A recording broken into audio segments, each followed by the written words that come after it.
할렐루야. 아버지는 군인 출신이었습니다. 그리고 어머니는 대통령 영부인을 꿈꾸던 명문대 출신이었죠. 그 아들이 있었습니다. 특별히 어머니는 무남동네의 외동딸로 잘 자라서 영부인이 되겠다고, 당시에는 아주 꿈의 상징이고 또 화려한 직업인 군인과, 육사 출신의 군인과 결혼을 했는데 남편이 자신의 희망의 동반자가 되지를 못합니다. 그래서 영부인의 꿈이 박살나게 되죠. 그러나 어머니는 자신의 일그러지고 좌절된 꿈을 아들이 이루어지기를 원하는 겁니다. 아들을 통해서 이루어지기를 원했던 것이었어요.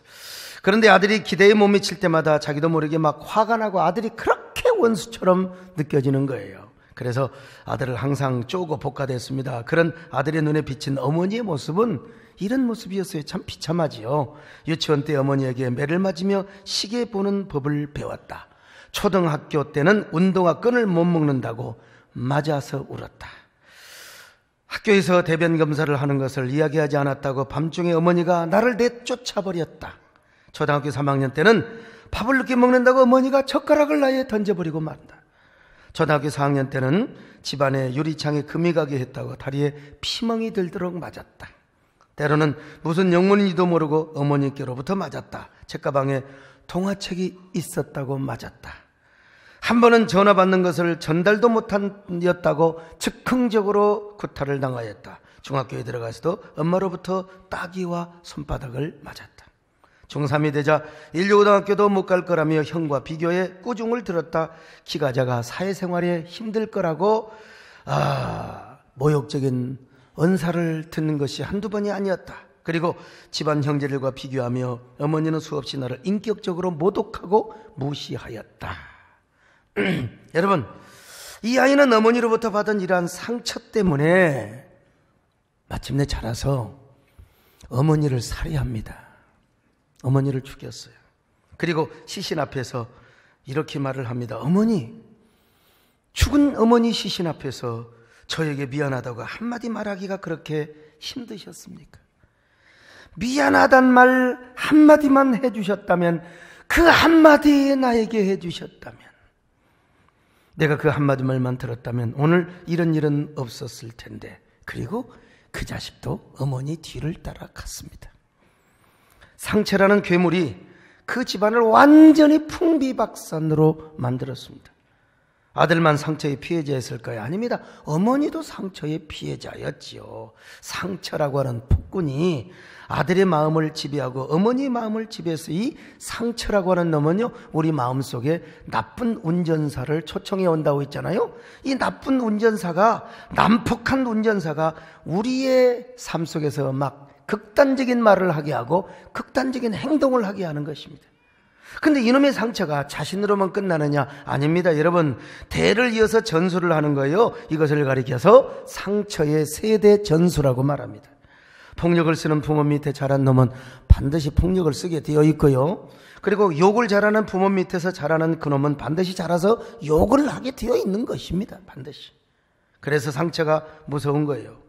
상처가 사람을 지배하면 어떻게 되는 줄 아십니까? 이게 우울증이라든지 아니면 인격장애라는 운전사가 우리 안에 난폭하게 와가지고 우리의 삶을 난폭하게 만드는 것입니다. 제가 목회를 하면서 보면은 이 교인들 가운데도요, 사실은 이런 그 우울증, 난폭한 운전사들이 많이 있습니다. 인격장애라고 하는 것들, 저에게도 없는 줄 아십니까? 저에게도 있을 수 있고, 저는 특별히 강박의식이 있어요, 이게. 그래가지고 좀 적당히 살면 얼마나 좋아. 저는 끝나고 이제 주일 저녁부터 설교 준비를 안 하면은 못 살아요. 저는 항상 이 강박의식이 있어가지고. 그래서 상처가 참 무서운 것입니다. 제가 목회를 하면서 보면은요, 몇 가지 인격장애들을 발견하는데, 자기애적 인격장애자들이 있습니다.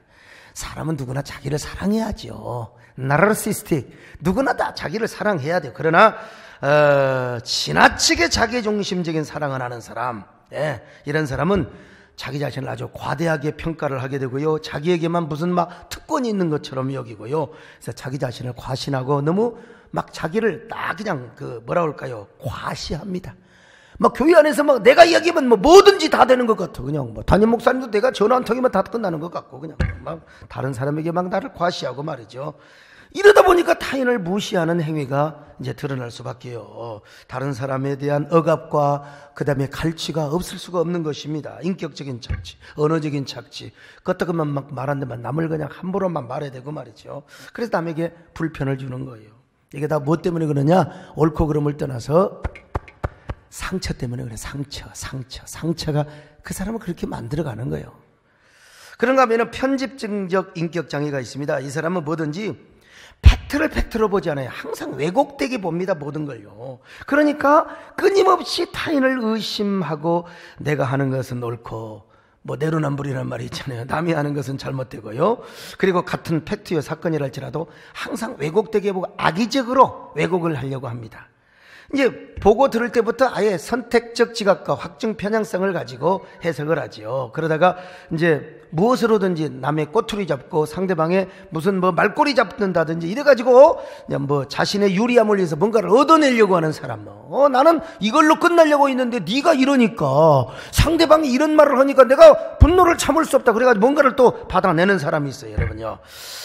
아이고 참 이거 참 곤란하죠. 이런 사람이 여러분 대부분 교회 안에서 분쟁을 일으킵니다. 핏깃을 들고 뭐 개혁을 말하고 정의를 말하지만 사실은 다 이게 요 편집증적 인격장애가 있어요. 그래가지고 뭔가를 교회로 받아내고 뭐 담임 목사를 끌어내고 어쩌고 저쩌고 하는데 전부 다 자신의 욕망이 편집증적 욕망이 있다는 것입니다. 그런가 하면은 이게 왜 그러느냐? 상처 때문에 그래요. 상처. 이걸 잠재워야 되는데. 그런가 하면 히스테리성 인격장애도 있어요. 이게 너무 인정을 받으려고 그래. 인정병이 들었습니다. 담임 목사로부터 교인들로부터 나는 인정을 못 받으면 살 수가 없어요. 가정에서도 마찬가지입니다. 남편이 사랑이 없고 남편이 자기를 배려해 주지 않으면 나는 도저히 살 수가 없는 거예요. 교회에서도 막 타인의 관심을 받으려고 해요. 이게 지나치게 과도하면은 안 된다. 다 누구나 있지 않겠어요. 다 저도 누구나 격려받고 칭찬받기를 좋아하고 다 누구나 다 그런 거예요. 그러나 그걸 과도하게 하면은 이게 마음에 안 들면은요, 과도한 극단적인 감정 표현을 하고 어느 행동을 하게 되지요. 그렇게 하고 나서 또 내가 언제 그랬느냐, 나는 그런 거 없는데 왜 나를 그러느냐, 이런 식으로 이제 생각하는 사람이서요. 나는 잘못 없는데 원인 제공하는 사람이 잘못했다. 여러분 이게 참, 근데 이런 사람의 특징은 뭐냐? 인정만 받았다면 목숨 걸고 충성합니다. 인정만 받았다면 죽기 살기로 충성합니다. 물불 가리지 않고 아이고 목사님 좋겠네요. 그런 사람 천만의 말씀. 이런 사람에게 현저한 잘못이 뭐냐? 소통이 안 되는 거예요. 그러니까 소통이 부족하기 때문에 항상 어떻게 됩니까? 그냥 부딪히고 기관끼리 또 사람끼리 이런 그런 그 악순환이 있을 수가 있는 거죠. 이게 잘못되면요, 경계성 장애까지 올라가게 된다는 겁니다, 여러분. 어떤 사람은 반사회성 인격장애가 있어요. 이런 사람은 교회 바깥에 사실은 더 많죠. 그래서 뭐 잘 나가는 사람 계속 긁어대고 지저대고 막 댓글 달고 그냥 이거 실명제가 돼야 돼, 사실은 인터넷. 근데 막 계속해서 악의적으로 댓글 달고 이런 사람들이죠. 교회 안에 이런 사람이 있으면 진짜 골치 아픕니다. 무조건 반교회주의적인 생각을 해요. 뭐 교회가 왜 이렇게 크냐, 뭐 그냥 뭐 왜 교회가 시스템으로 조직으로만 굴러가야 되느냐, 작은 교회가 아름다운데 왜 교회는 크느냐 이 말이요. 심지어 목사가 설교하는 도중에 성경 구절을 읽으면서 자 여러분 우리가 로마서 12장 8절 읽겠습니다. 시작하는 것도 싫어해요. 그래도 안 하려고 하는데 이런 거 싫어해요. 무조건 싫어해요. 그냥 목사가 막대 먹고 그냥 목사가 설교 잘하는 것도 싫어하고 막 목사 먹는 것도 싫어하고 말이죠.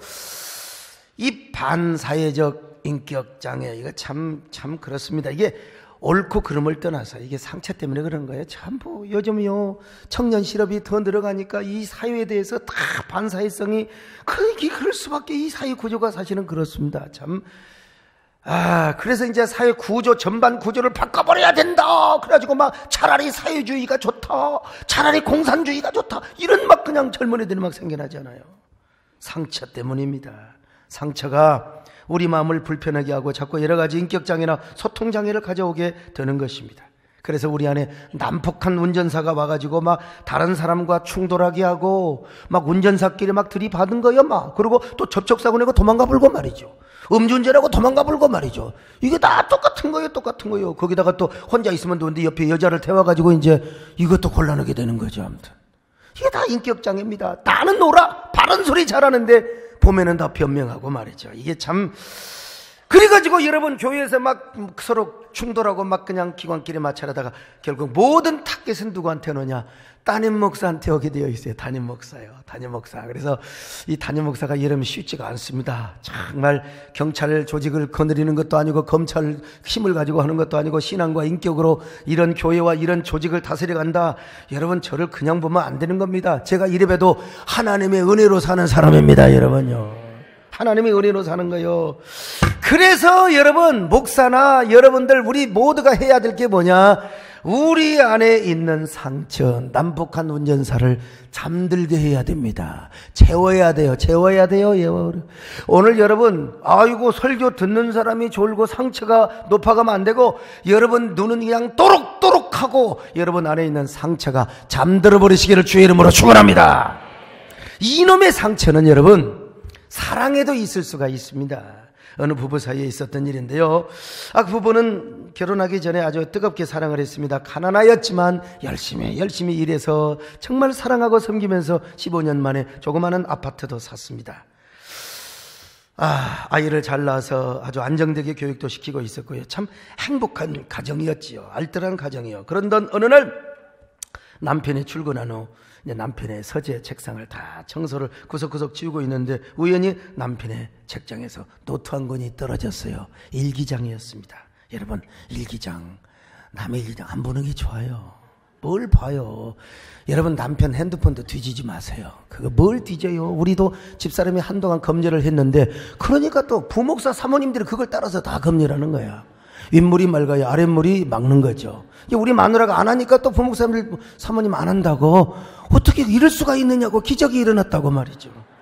뭐하게 그런 거 봅니까? 뭐 그냥 보라고 다 주는데 어쨌든 그런데 그걸 이제 딱 보니까 남편의 일기장에 아주 그냥 깜짝 놀 만한 글이 있어요. 글은 이렇게 시작되고 있었습니다. 사랑하는 미진아. 자기 이름이 미진이 아니거든요. 마누라 얼굴이 미진이 아니요. 마누라 이름이 미진이가 아니요. 내용은 이렇게 계속되었습니다. 너는 지금 어디서 살고 있는 거니? 우리가 헤어진 지도 10년이 훌쩍 지났구나. 나는 이미 결혼해서 아이가 둘이나 있지만 아직까지도 너를 잊지 못한다. 나는 아내를 품을 때마다 눈을 감고 너를 상상해 본다. 아이들과 마주 앉아 식사를 하다가도 나는 이 아이들이 너와 내가 낳은 아이들이라고 상상을 해보면서 너를 생각한다. 여자분들은 비명소리가 나오는데요. 남자들은 지금 고개를 숙이고 있는 이유가 도대체 어디 있는지 얼굴이 안색이 달라지는 분들이요. 회개하시기를 바랍니다. 아무튼 솔직히 여러분 이건 너무해요. 내가 남자라지만 얼마나 미진이를 사랑했으면 마음으로 있지 뭐기 그걸 또 써놔 이 미친 사람이. 미진아 어디 있는 거니? 우리의 사랑은 끝내 이루어지지 않았구나. 보고 싶다. 다시 만날 수 있으면 좋으련만. 똥 싸고 있네. 아무튼 아내는 남편의 일기를 읽고 나서 그냥 방바닥에 주저앉았습니다. 현기증을 느끼면서 도대체 미진이 그년이 뭔 년인데 아니 이럴 수가 있어. 세상에 이럴 수가 있단 말인가. 그녀는 믿을 수 없는 사실로 인하여 충격에 빠졌습니다. 남편은 겉보기에 참 착했습니다. 남편의 역할을 충실히 했어요. 항상 아내에게 다정하게 해주었고 잠자리도 얼마나 따뜻하게 같이 잘해주었는지 몰라요. 아이들에게도 자상한 아빠였습니다. 그러나 남편의 마음속에는 여전히 이루어지지 않는 사랑 미진에게 향하게 있었으며 그녀를 그리워하고 있었습니다. 이 얼마나 어처구니 없는 이야기입니까? 이 이야기는 구미동 시절에 우리 송기론 목사님께서 오셔서 하셨던 이야기이기도 하는데 그러나 여러분 이것이 아내에게는 삶의 마음판 전체를 깨뜨려버리는 상처가 되었습니다. 아내의 삶과 마음속에는 배반과 배신의 아이콘이 자리 잡고 있었습니다. 아내는 남편을 볼 때마다 얼마나 가정스럽고 위선자처럼 얘라 이 새끼야 나한테 잘해주고 새끼한테 잘해준 거 전부 그 새끼 생각하면서 그년 생각하면서 그래서 혼자 있을 때마다 이런 말을 되뇌이곤 하였습니다. 이렇게도 사랑이 괴로울 줄 알았더라면 차라리 너는만은 만나지나 말 것을. 그런 노래 있지 않습니까? 누가 사랑을 아름답다 했는가? 누가 사랑을 아름답다 했는가? 그녀의 삶뿐만 아니라 가정에는 불행하고 어두운 그림자가 먹구름처럼 드리워지고 있었습니다. 그러나 여러분 이럴 때 어떻게 해야 되겠습니까? 조용히 그 남자와 정리를 해야 되겠습니까? 기어이 가정을 깨뜨려야 되겠습니까? 천만의 말씀, 여러분, 아닙니다. 현재에 살아야지 어떻게 과거에 매여서 살아야 되겠습니까? 여러분, 그래서 남편에게 일기장을 보여주며 남편을 정신 차리도록 해줘야지요. 남편이 그 망상에서부터 현실로 깨어나도록, 여보 미안해, 내가 그냥 써본 거야, 그러면서 정신을 바꾸도록 개조를 해야지. 남편으로 하여금 미진이라는 여자와의 환상 머릿속에서 지우도록 해야 되지 않겠습니까? 그리고 아내는 그 일기장으로 인하여 받은 상처를 스스로 잠재워야지요. 미진이가 누군지도 모르는데 미진이 그년저년 찾고 그냥, 그러면 내 마음이 얼마나 아프겠습니까? 그냥 여러분, 내 안에서 그 상처를 잠이 들도록 해야 돼요. 남편과 아내는 모든 잘못된 사랑, 잘못된 집착, 잘못된 사랑을, 그 상상을 다 내버리면서 스스로 그 모든 상상을 잠들도록 해야 됩니다. 근데 물론 우리도 사람인데 어떻게 모든 상처를 다 100% 잠재우겠습니까? 우리가 아무리 상처를 잠재우고 있는다 하더라도 상흔은 있을 수 있어요. 근데 상흔은 좋은 겁니다. 이 상흔은요, 우리가 조금이라도 아픔의 기억은 있을 수 있어요. 그리고 이 상흔은요, 중요한 것은 뭐냐? 우리 마음을 지배하지 못해. 상처가 우리 마음을 지배하는 거지 상흔은 지배하지 못합니다. 오히려 상흔은, 아 그래, 그때 그 사건은 은혜였어, 그때는 상처였지만 그게 은혜가 된 거야. 아 여러분, 제가 이게 조그마한 흉터가 있어요. 몰라요. 여러분들은. 나만 압니다. 저만 거울 볼 때마다 우리 정권사님하고 뒤지게 싸우다가 오토바이 타고 가서 여러분 갈아버렸던 곳이요. 생각납니다. 하나님, 그때 하나님 은혜였습니다. 저를 깨닫게 해주셔서 감사합니다. 겸손하게 깨닫게 해주셔서. 이게 상흔이라 이 말입니다. 여러분요, 상흔. 근데 우리가 이 상처를 상흔으로 만들려면 이 상처를 우리 안에 잠재우도록 해야 됩니다. 잠재우도록요. 우리가 불면증 환자들은요, 꼬리에 꼬리를 물잖아요. 계속 생각을 해요. 그래 잠을 못 자는 것처럼 이게 상처도 마찬가지요. 상처가 계속 우리 마음을 지배하면 우리는 계속해서 어떻게 돼요? 노이로제 환자가 되는 것입니다, 여러분. 그래서 저도 가끔요, 신경 쓰고 막 충격받고 그러면 잠을 못 이룰 때가 있습니다. 근데 어떤 날 평안하게 잠들면 그렇게 좋을 수가 없어요. 여러분. 그래서 잠 안 올 때 가끔 보면 이제 섬지박이라고 하는 동요도 내가 들을 때가 있죠. 섬지박이만 듣는 게 아니라 뭐 찬송도 듣고 뭐 여러 음악을 듣지만, 이게 제가 섬지박이 노래를 들어요. 이 노래를 들으면요, 왜 그렇게 마음이 평안하기도 하고 어떨 때는 서글프기도 하고, 그 섬지박이가. 그래서 이제 섬지박이 딱 노래를 듣고 잠들면 내가 섬에서 막 그 애기 보러고 가는 꿈도 꾸고 말이죠.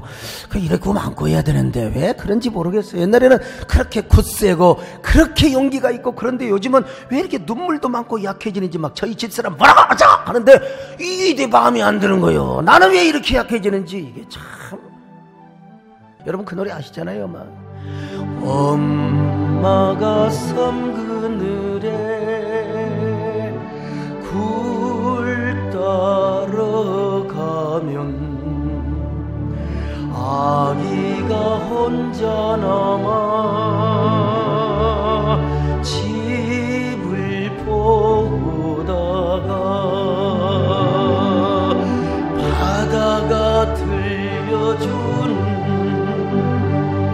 저참 노래에 발베고 스르르 잠이 듭니다. 이렇게 모두기 또 박수를 쳐요. 여러분, 이렇게 섬지박이처럼 엄마 보고 싶어 울다가 상처가 있을 거 아니요. 그러다가 섬지박이가 잠이 드는 것처럼 우리 안에 있는 내면의 상처가 섬지박이처럼 잠을 들 필요가 있다 이거예요. 잠자야 돼요. 그래야 우리가 행복한 삶을 살고 역동적인 삶을 살고, 그래야 우리가, 여러분요, 우리가 좀 퍼스트 리더가 되는 것이고, 그러지 맨날 상처에 젖어가지고 아프니까 청춘이다, 방황 게 더 괜찮아, 이렇게 여러분 살아가면 어떻게 되겠습니까? 한동안 그런 저서들이 유명했다가 아니에요. 이거 잠재우고 여러분 사람답게 살아야지요. 인간답게 사명자답게 살아야 되지 않겠습니까? 자, 그런 그러면 어떻게 우리는 상처를 잠재울 수 있는가? 첫째로 과거의 상처와 아픔에 집착하면 안 돼요. 집착하지 말아야 돼요. 상처에 과도하게 집착하는 사람은 계속 내가 받은 상처가 필름처럼 스쳐가는 것입니다. 머릿속에 막 그냥 떠올라요. 집착을 하면 이놈의 영상에 계속 스쳐가고 계속해서 마음속에 자리 잡고 막 그러다가 여러분 이게 노이로지 환자가 된다니까요. 그냥 분노하고 스스로 막 증오하고 말이죠. 나에게 상처 준 사람 막 그냥 끊임없이 증오하고 미워하고 어떻게든지 막 상대방의 잘못을 끄집어내어서 막 폭로하고 싶고 막 끝까지 내가 보복하고 싶고 그렇다 이 말입니다. 그러니까 내가 그 상처의 노예가 되는 거죠. 성경은 뭐라고 말합니까? 사도 바울은 분을 내어도 죄를 짓지 말고 해가 지도록 품지 말라고 말씀했잖아요. 자, 에베소서 4장 26절 같이 봅니다. 시작. 분을 내어도 죄를 짓지 말며 해가 지도록 분을 품지 말고. 예, 하루가 지나도 몇 날이 지나도 상처를 잊지 못하고 집착하게 되면 상처의 감옥에 갇혀요.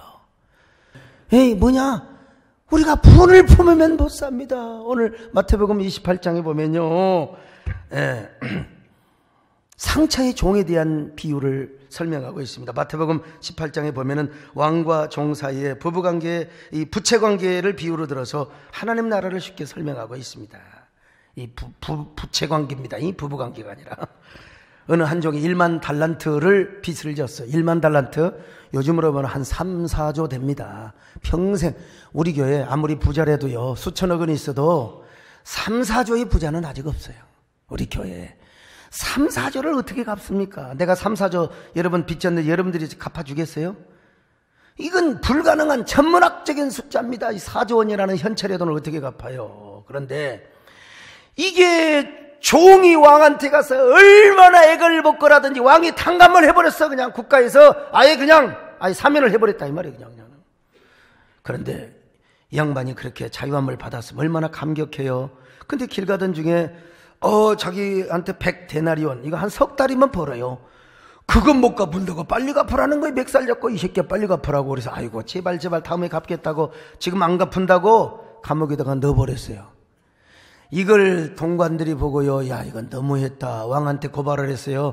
저거 해도 너무했다고. 그랬더니 세상에 참. 자, 우리 마태복음 18장 28절로 30절 한번 읽어볼까요? 시작. 그 종이 나가서 자기에게 100데나리온 빚진 동료 한 사람을 만나 붙들어 목을 잡고 이르되 빚을 갚으라 하매 그 동료가 엎드려 간구하여 이르되 나에게 참하소서 갚으리다 하되 허락하지 아니하고 이에 가서 그가 빚을 갚도록 옥에 가두거늘. 이 왕이 이 사람을 불렀어요. 세상에 이 사악한 놈 같으니라고, 은혜를 모르는 같으니라고.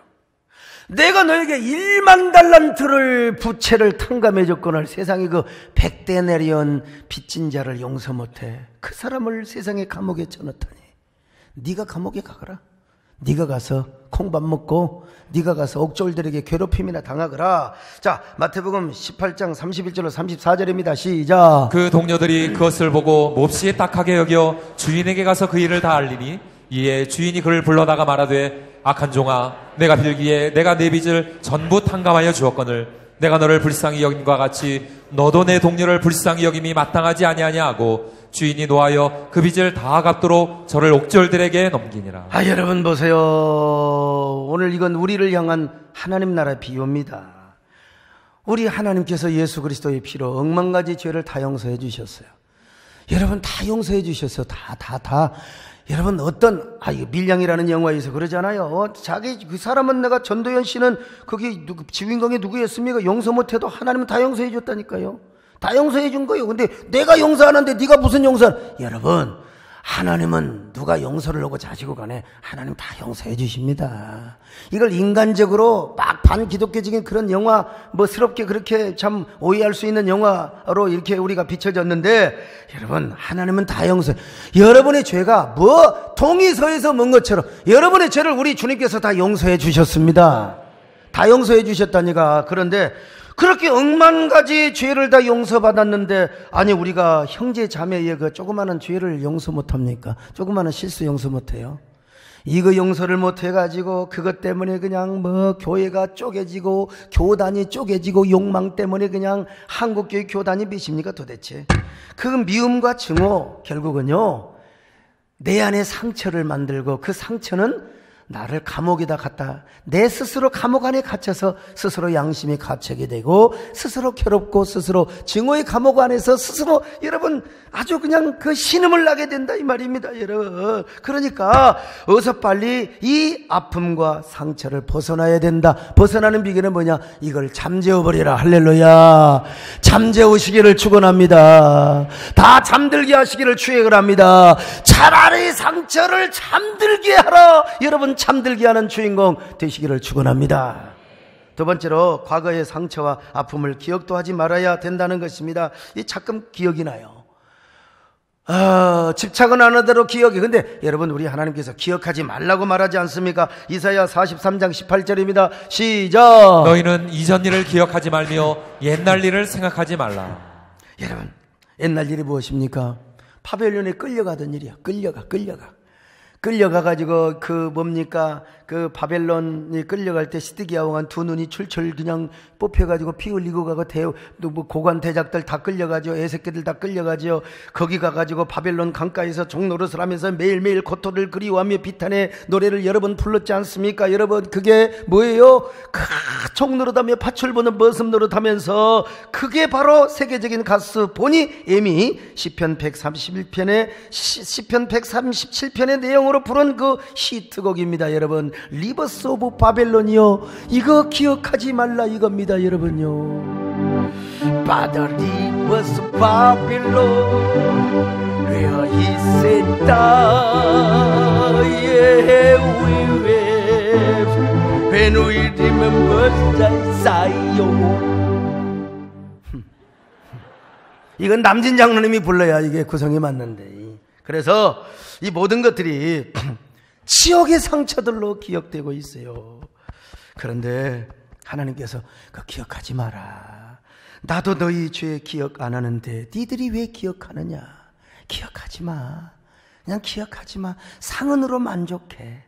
그거 기억의 노예가 되지 마라. 그거 지워버려라. 그거 잠재워라. 내가 너의 죄를 기억 안 하는데 너의 모든 수치를 기억 안 하는. 아니야. 너희들이 뭐하게 기억하려고 하느냐? 여러분 오늘 여러분 기억하지 마시기를 바랍니다. 잠들게 하시기를 바랍니다. 하나님의 은혜의 지우개 보혈의 지우개로다 지워버리시기를 바랍니다. 너의 죄 사해 주사 기억 아니하시네. 너희 죄 사해 주사 기억 아니하시네. 불쌍한 사람들아 오라 하시네. 너희 죄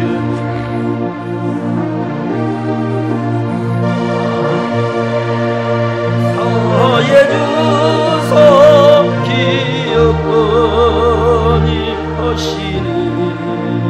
기억 아니하시네.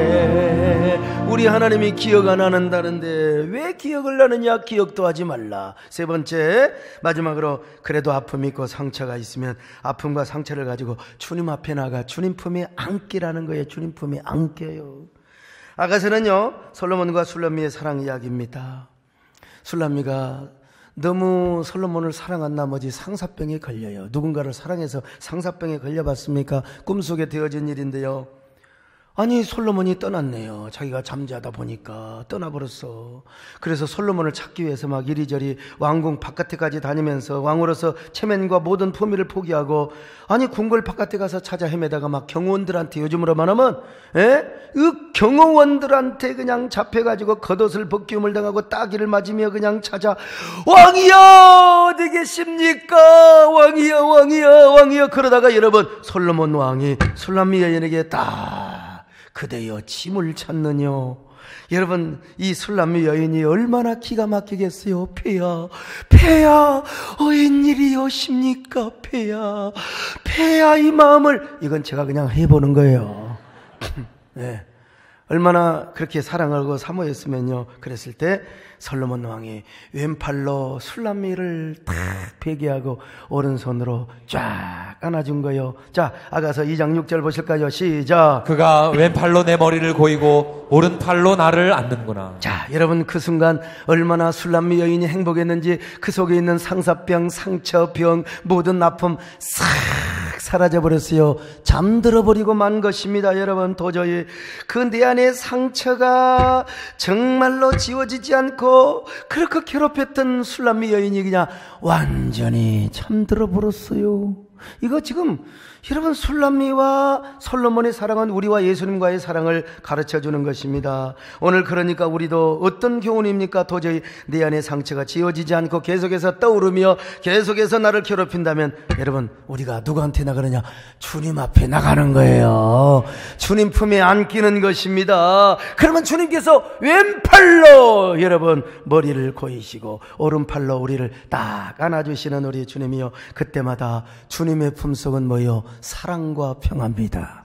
주님의 품속은 괴로움과 그리고 두려움이 아닙니다. 사랑과 평화예요. 그 사랑과 평화 속에서 모든 우리의 아픔과 상처, 그 모든 열등의식, 자존감 이거 다 그냥 사라지는 거예요. 잠들어 버리는 것입니다. 모든 과거의 상처와 아픔의 기억으로부터 우리가 벗어날 수가 있는 겁니다. 여러분 오늘 여러분은 어떤 아픔이 있습니까? 그리고 아픔이 지금도 여러분을 지배하고 여러분을 힘들게 합니까? 여러분 주님 앞에 나가세요. 십자가 앞에 나가서 그냥 주님 품에 안겨보세요. 그냥 오늘 이 시간 주님 왼팔로 나를 고이시고 오른팔로 나를 안아주시기를 바랍니다. 그럴 때 주님께서 보혈의 능력으로 치료하여 주십니다. 영적인 수면제를 먹게 하셔서 모든 상처가 주님의 품에서 다 잠들게 하는 것입니다. 여러분요 이런 고백을 하면서 말이죠. 주의 품속은 사랑과 평화, 주의 품속은 사랑과 평화. 오 생명빛 하늘빛 나고 깊은 영원하오니 주여 나 품어주소서. 주여 나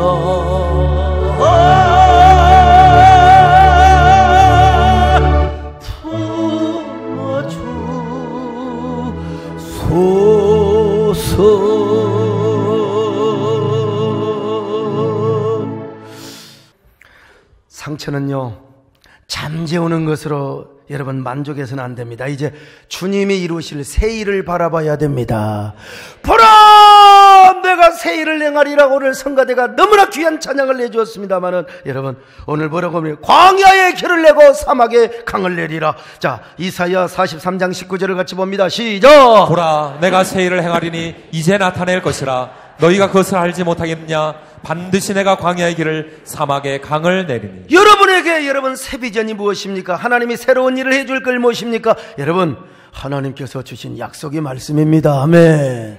약속의 말씀. 약속의 말씀 다 있잖아요. 어떤 사람만 약속의 말씀 다 뽑고 이거 목사님 저는요 비전 선물이 나왔네요. 비전 선물이. 우리 대표적으로 서강수장은 참 이거 잊을 수가 없어요. 비전 선물. 돌려보세요. 돌려보세요.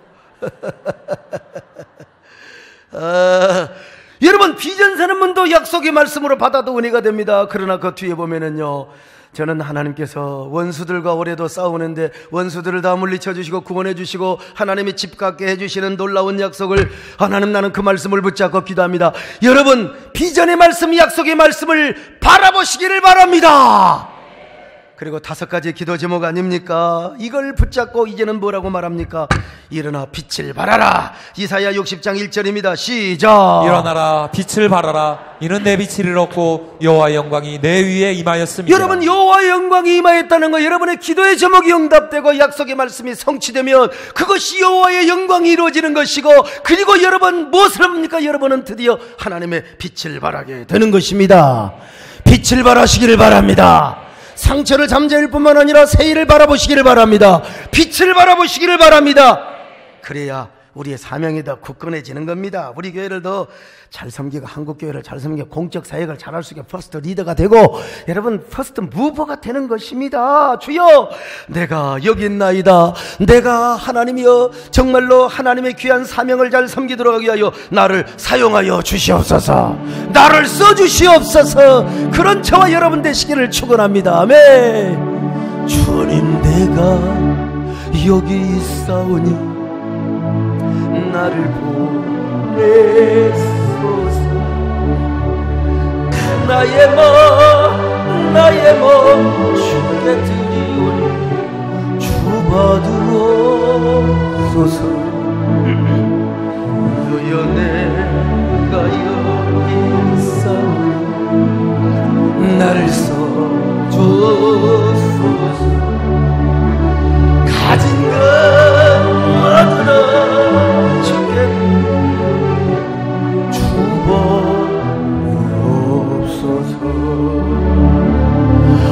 할렐루야 할렐루야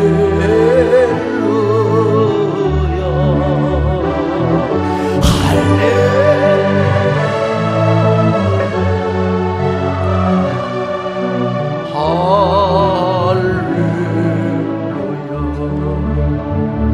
나를 받으소서.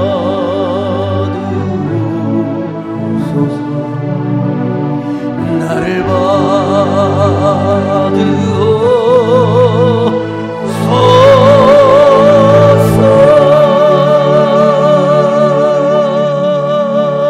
받으소서. 진정으로 여러분 치유받고 사명자 되기 원하시는 분들은 가슴에 손을 얹고 하나님 앞에 기도로 정직하게 나아가겠습니다. 여러분 주님 저에게도 상처가 왜 없겠습니까? 아직도 마음속에 가시가 있고 쓴뿌리가 다 뽑히지 못했습니다. 나에게도 상처 주고 나 자신과도 화해하지 못하고 남에게는 더 많은 상처를 주었습니다. 이제 모든 것이 제 안에 잠들게 하옵소서. 이제는 절대로 그런 것에 집착하지 않게 하시고 기억조차도 안 하고 언제나 주님 품에 안기게 하옵소서. 그리고 이제는 주님이 하실 일을, 주님이 하실 새 일과 새 비전을 바라보게 하시고 일어나 빛을 발하며 사명을 감당하는 저희들 되게 하여 주옵소서. 주님과만 나는 나 사이에 한 1분 동안 속삭이는 기도를 하시겠습니다. 주여 있습니다. 주여 내 안에 주님 내가 여기 있습니다. 아멘. 주님 내가 여기 있사오니 나를 보내소서. 나의 몸 주께 드리오니 주 받으옵소서. 주님 내가 여기 있어 나를 써주소서. 가진 것 모두 다 주께 드리오니 주 받으옵소서.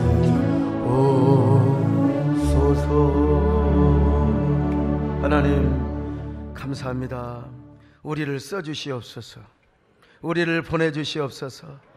그러나 우리의 상처부터 잠재워 주셔야 됩니다. 하나님, 그리고 정말로 하나님 앞에 치유받은 퍼스트 리더로 그리고 퍼스트 무버로 쓰임받게 하여 주옵소서. 예수님의 이름으로 기도 올려옵나이다. 아멘.